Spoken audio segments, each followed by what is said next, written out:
In the autumn of 1888, a man named James Renwick Jr. stood on Fifth Avenue in New York City and watched the last stones of two marble towers climb past every rooftop in Manhattan. Renwick was the architect. He had drawn those towers at 30 years earlier as a younger man, on the day a different man, an Irish-born archbishop named John Hughes, laid the cornerstone of a cathedral on a plot of bare farmland far north of a settled city. That was August 15, 1858, and 100,000 people came to watch. Hughes did not live to see what Renwick was looking at now. He had been dead for almost 25 years. But the thing the two of them had started was finally finished. And it ended in a pair of white marble spires that reached 330 feet to the sky, raised one cut block at a time with rope and timber and the hands of immigrant stonemasons, and not a single piece of structural steel anywhere inside the building. I went looking for how that was done, how a poor immigrant church in a city that looked down on it managed to raise the tallest pair of stone needles in America with no modern crane. What I found is a story of patience, of a 30-year project that outlived the men who began it, and of a beautiful deception hidden in plain sight that almost no one who walks past the cathedral has ever noticed. So let me show you how they actually built it, and why it took an entire generation to do. To understand why this cathedral mattered so much, and why it was so hard to pay for, you have to understand the city it was built in, and the people who built it. In the middle of the 1800s, New York was filling up with Irish and German Catholic immigrants. Hundreds of thousands of them, many of them poor, many of them fleeing the famine that had emptied the Irish countryside. They crowded into the lower wards of Manhattan, into neighborhoods the respectable city wanted nothing to do with. They were the men who dug the canals and laid the rails and carried the stone, and they were looked down on for it. The leader of the Catholics of New York in those years was John Hughes, the Archbishop, a stern and combative man whose enemies and friends alike called him Dagger John. Hughes had grown up poor in Ireland, had come to America with almost nothing, and had risen to lead one of the largest and most despised communities in the country. And he decided, in 1853, that his people would build a cathedral grander than anything the United States had ever seen. The idea sounded like pride at best and madness at worst. Hughes wanted to put this cathedral not downtown among the existing churches, far to the north, on Fifth Avenue between what are now 50th and 51st Streets, on a block of rocky farmland that sat well beyond the edge of the built city. People asked him why he would raise a marble cathedral out in the fields, miles from where his congregation actually lived. He answered that the city would come to it, that New York was growing north and would one day surround the spot, and that he was building not for his own time, but for 100 years on. He was right, though he would not be alive to see it. The choice of that distant half-rural block is the first quiet act of nerve in the whole story. Hughes was betting an enormous fortune that did not yet exist on a vision of a city that did not yet exist either. To turn that vision into stone, Hughes turned to an architect named James Renwick Jr. Renwick was not Irish and not Catholic. He was a Protestant New Yorker from a wealthy and educated family, a trained engineer who had taught himself architecture, and he was already famous. He had designed Grace Church downtown, a jewel of a Gothic building, and he had designed the great red sandstone Smithsonian Castle down in Washington. Renwick worked in partnership with a man named William Rodriguez, who happened to be the Archbishop's own brother-in-law, and the firm of Renwick and Rodriguez took on the job. Renwick had spent years studying the medieval cathedrals of Europe, and for this one he reached for the greatest model he knew. He took his deepest inspiration from the cathedral at Cologne, in Germany, towering Gothic masterpiece that in those very years was still itself being finished after centuries of work. Renwick wanted to build, in America, a true Gothic cathedral in the medieval manner, with soaring stone vaults overhead and flying buttresses outside to carry their enormous weight, the same way the builders of the Middle Ages had done it 500 years before. That was the dream on paper. The cornerstone went down on August 15, 1858, the Feast of the Assumption, and Hughes laid it before that crowd of 100,000 people, an astonishing number for a Catholic event in a city where many still distrusted Catholics. To pay for it, Hughes had gathered a remarkable group of backers. 103 subscribers each pledged $1,000 to start the work, which was a great deal of money in those days, and the rest was to come from the nickels and dimes of a poor congregation, given a little at a time over many years. And almost immediately, the money problem that would haunt this building for half a century made itself felt. By August of 1860, just 2 years in, the first $73,000 had been spent, and the funds were exhausted. The walls had barely begun to rise above their foundations. Then came the Civil War. The fighting began in 1861, and it swallowed the whole country's attention, its labor, and its money for 4 years. A half-built cathedral in Manhattan was the last thing anyone could afford to think about. The work simply stopped. The unfinished walls stood open to the weather for years, low stubs of marble and granite in a field on the edge of the city, while the nation tore itself apart. And in the middle of that long pause, on a January day in 1864, Archbishop John Hughes died. The man who had dreamed the cathedral, chosen its distant site, and laid its cornerstone went to his grave with his great project, a roofless ruin in field. He would never see a single spire, never hear a single mass under that roof. The work he started would not even open its doors for another 15 years. When the war finally ended, work crept back to life around 1866, under a new Archbishop, John McCloskey, a gentler and more diplomatic man than Hughes had been. And now we come to the actual building of it, to the stone and the hands, because this is where the real weight of the story lives. The materials themselves tell you how serious the ambition was. The foundation was laid in blue gneiss granite, set in cement mortar, deep and solid to carry the load above. The lowest course of the facade, and the base under all the interior columns, was cut from Dix Island granite, hauled down from the coast of Maine, and the great walls, the parts the world would see, were faced in gleaming white marble. The principal section was Tuckahoe marble, and more marble came from the town of Lee, in Massachusetts, and from Pleasantville, north of the city in Westchester County. The sheer size of what they were attempting is worth sitting with for a moment, because the numbers are easy to skim past and hard to actually picture. The finished cathedral fills an entire New York City block, a whole rectangle bounded by 5th Avenue, Madison Avenue, 50th Street, and 51st Street, same block that today faces Rockefeller Center across the avenue. Measured along the outside, runs 332 feet from front to back, more than the length of a football field. Across the arms of the transept, where the cathedral spreads widest, it measures 174 feet, and inside, the central aisle of the nave is 48 feet wide and rises a full 112 feet to the crown of the painted vault overhead. Clear interior space, tall enough to hold a 10-story building. To enclose a volume that large in load-bearing stone, no steel and no internal frame, every wall at the base had to be thick enough, and the masonry sound enough to carry that entire weight straight, down to bedrock. When it was finished, it would seat about 2,200 people at once, and it remains the largest Gothic Revival Catholic cathedral in North America. This was the scale that John Hughes had bet his community's pennies on, out in a field 20 years before anyone could stand inside it. If the idea of immigrant hands raising stone they would never be thanked for is the kind of history you came here for, I want to tell you that the men who built this cathedral were the same kind of men who dug the Erie Canal a generation earlier, and that story, the full illustrated account of how the canal was cut across New York with shovels and wheelbarrows, is now a book. You can scan the code on your screen and start reading it tonight. That marble from Pleasantville is worth pausing on, because it shows you how the raw material reached the site. Up in Pleasantville, more than 100 workers labored in the quarries, cutting the white blocks out of the earth. The stone then traveled down to Manhattan on the Harlem Railroad, and a special branch track was run right to the cathedral site itself, so the marble could be delivered almost to the foot of the rising walls. This was the one piece of modern machinery that helped them, the railroad that carried the stone down from the country.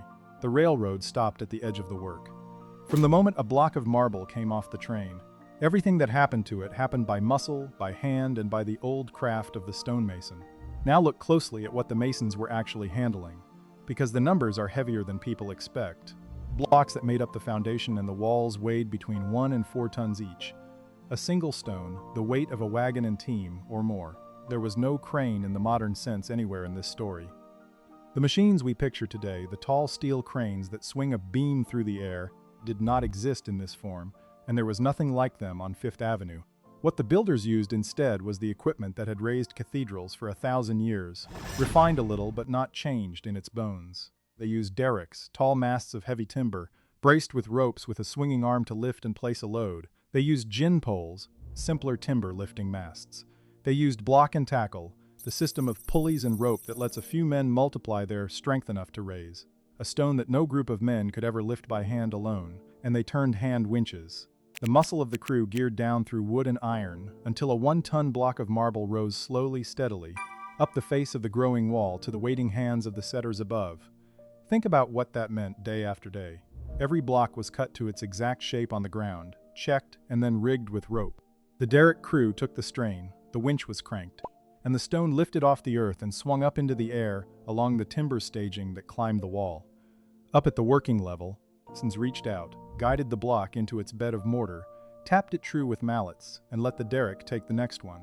And behind that beautiful marble face, hidden from every eye that would ever admire the building, the masons built a second, rougher wall. The marble blocks were only the skin.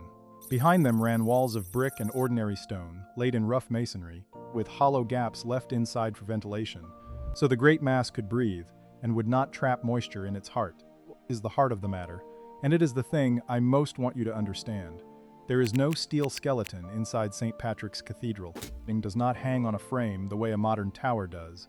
It stands the old way, as load-bearing masonry, every stone carrying the weight of the stones above it, all the way down to the bedrock, exactly as the cathedrals of the Middle Ages stood. It is one of the last great American buildings raised on that ancient principle, just as the age of iron and steel framing was about to make the principle obsolete forever. And here is where the most fascinating part of the whole story hides. The beautiful deception I mentioned at the start. Renwick had designed a true Gothic cathedral, which meant he had designed a ceiling of real stone, vaults of carved masonry arching overhead the way they do at Cologne or at Notre Dame in Paris. A stone vault is staggeringly heavy, and its weight pushes outward against the tops of the walls, trying to spread them apart. The medieval answer to that outward push was the flying buttress, those graceful stone arms that reach from the outer wall across open air to brace the high wall and catch the thrust of the vault. Renwick drew all of it, the stone vault and the flying buttresses, to hold it up.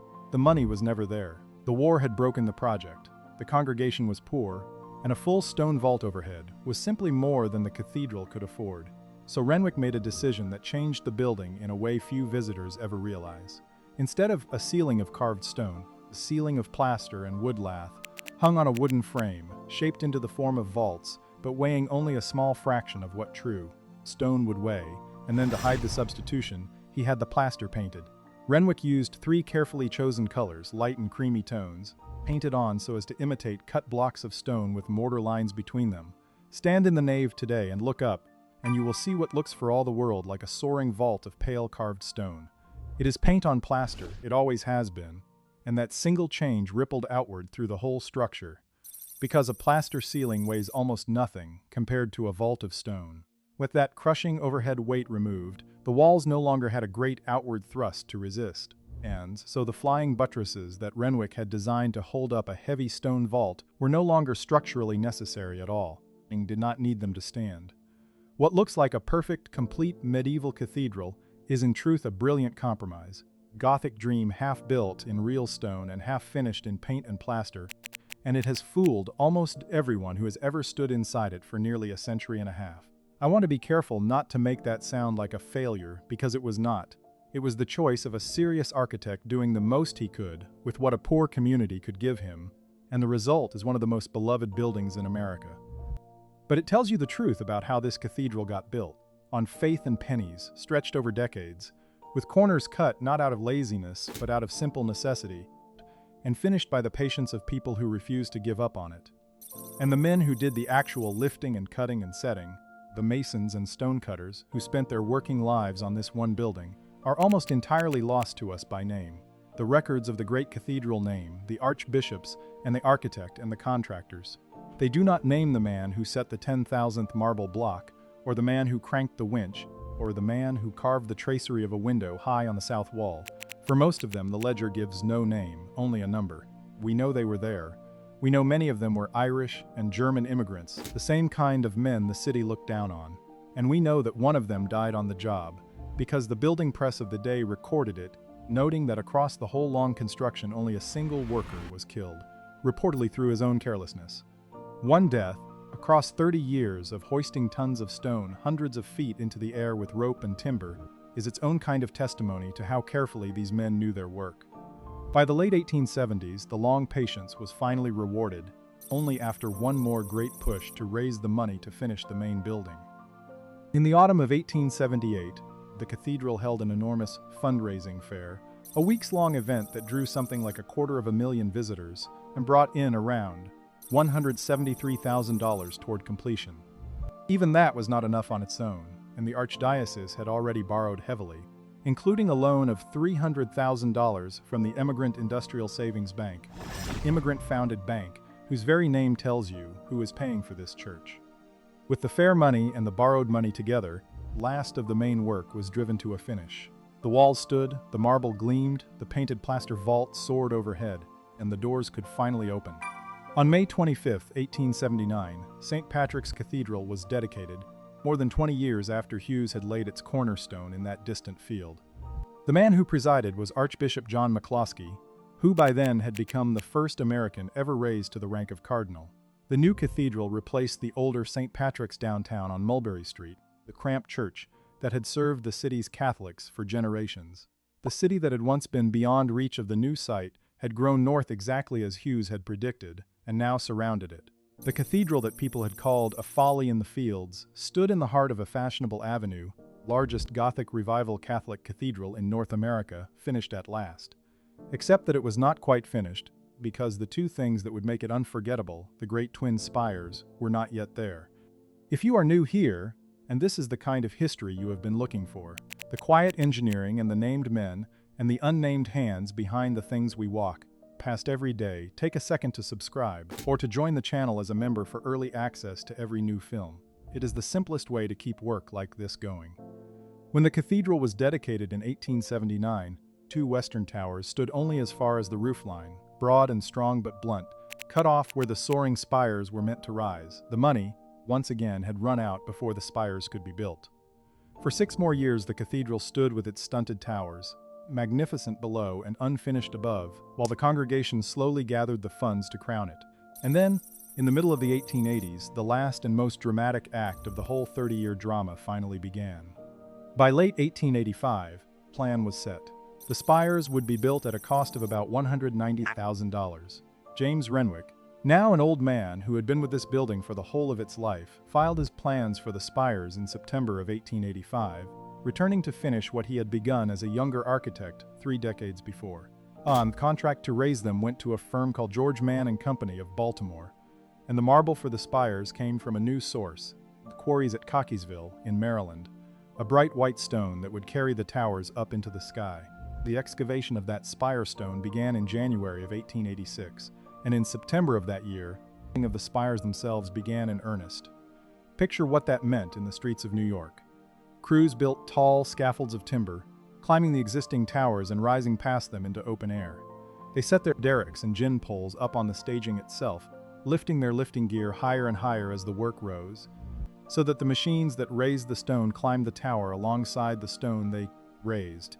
A block of white Cockeysville marble would be hoisted off a wagon at street level, swung onto the staging, lifted by block and tackle up stage after stage of the climbing scaffold, and finally set by hand into the open stonework of a spire that grew narrower and lighter and more delicate the higher it went.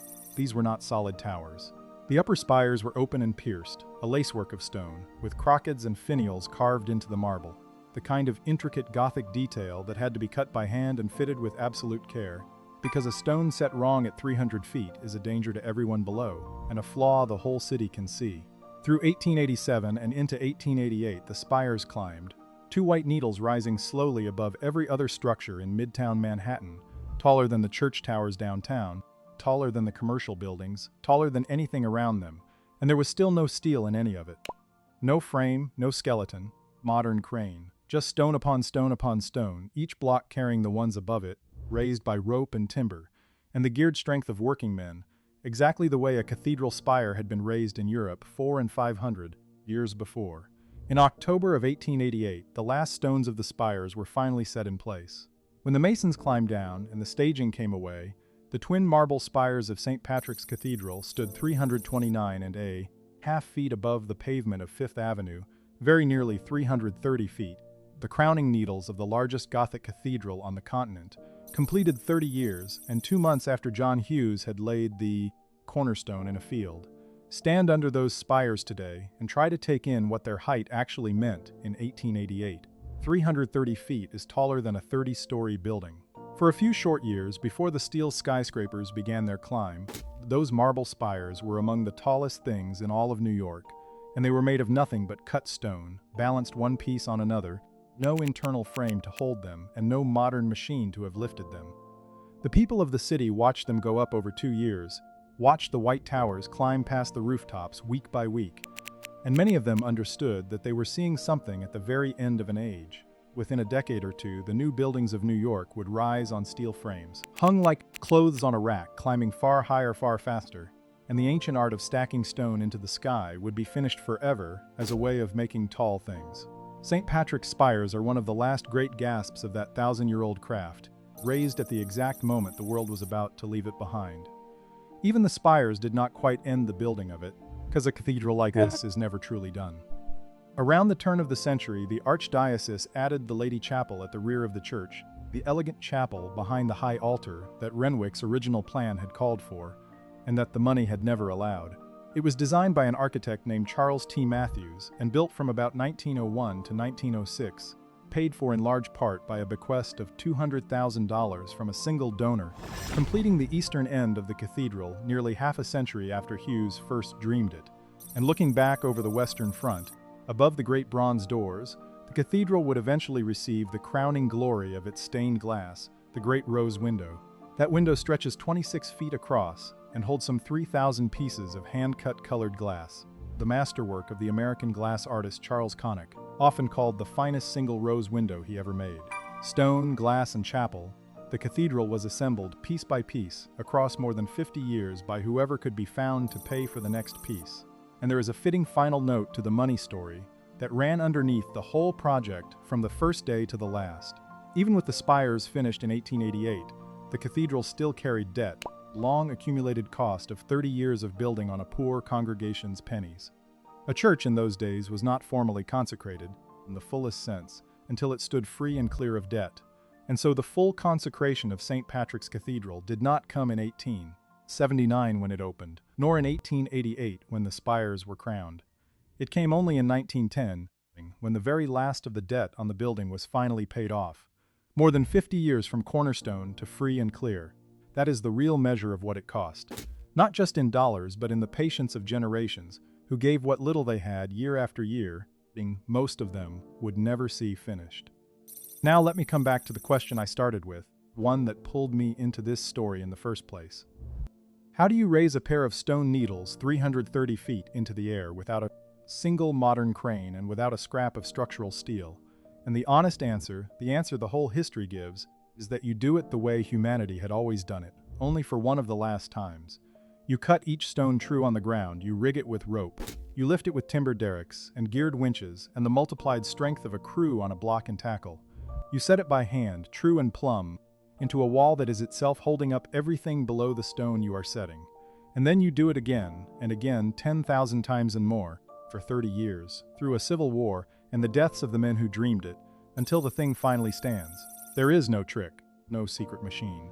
There is only stone, gravity, rope, patience, and the accumulated skill of masons whose names we mostly do not know. What survives is a building that has quietly defied its own surroundings. When St. Patrick's was finished, it towered over everything near it. Today it is hemmed in on every side by glass and steel office towers that dwarf it many times over, Rockefeller Center across the avenue, skyscrapers crowding its flanks, the spires that once ruled the skyline now tucked among giants. And yet the cathedral does not look small. It looks, if anything, more remarkable for the company it keeps. A hand-stacked marble building from the age before steel, holding its own line of white stone against a forest of mirrored towers that were built in a tenth of the time by a tenth of the labor. The marble has been cleaned and repaired more than once, most recently in a great restoration in the years around 2013 and 2015. The stones the immigrant masons set are still the stones standing there. The painted plaster vault that Renwick improvised out of poverty is still overhead, still fooling the eye, and most of the millions who pass under it every year never learn that it is not stone at all. I keep coming back to the men who are not in the records, the masons and stonecutters and derrick crews who gave their working lives to this one, and left no name behind. The cathedral remembers the archbishops in its crypt and the architect in its histories. It does not remember the man who set the marble or carved the finial at the top of the south spire. But that man's work is still up there, 330 feet over Fifth Avenue, exactly where he left it, holding fast through 130 years of storms and a city rebuilt around it 3 times over. The faith that paid for the cathedral was the faith of a poor and looked down upon people. The skill that raised it was the skill of immigrant hands the city did not bother to thank. Both are still standing in the marble, whether you read it that way or not. Which leaves me with a question I want to hand to you, because I do not think the answer is as simple as it sounds. We tend to assume that the great age of building was the age that came after, the age of steel and the crane and the skyscraper, and that the men who stacked stone by hand were just doing the best they could until the real tools arrived. But the masons who raised these spires worked to a precision and a permanence that the steel towers around them may never match. Those office buildings will be torn down and replaced within a century or two, the way such buildings always are. The marble spires were built to stand for 1,000 years, and so far they are keeping the appointment. So here is what I keep wondering. If you handed a crew today the same problem, 2 stone spires, 330 feet, steel frame allowed, and nothing but rope and timber and muscle to raise them, do you honestly believe we could still do it? I have my own quiet answer, and it is not the flattering one. I would like to hear yours down in the comments. I do not think we should be nearly as sure of ourselves as we tend to be. If you want the deeper origin of the hands behind a story like this, the Irish immigrants who dug the Erie Canal across New York a generation before they were laying marble on Fifth Avenue, full illustrated story is waiting behind the code on your screen. Scan it, pick it up, and thank you for staying with me all the way to the end. I will see you at the next one.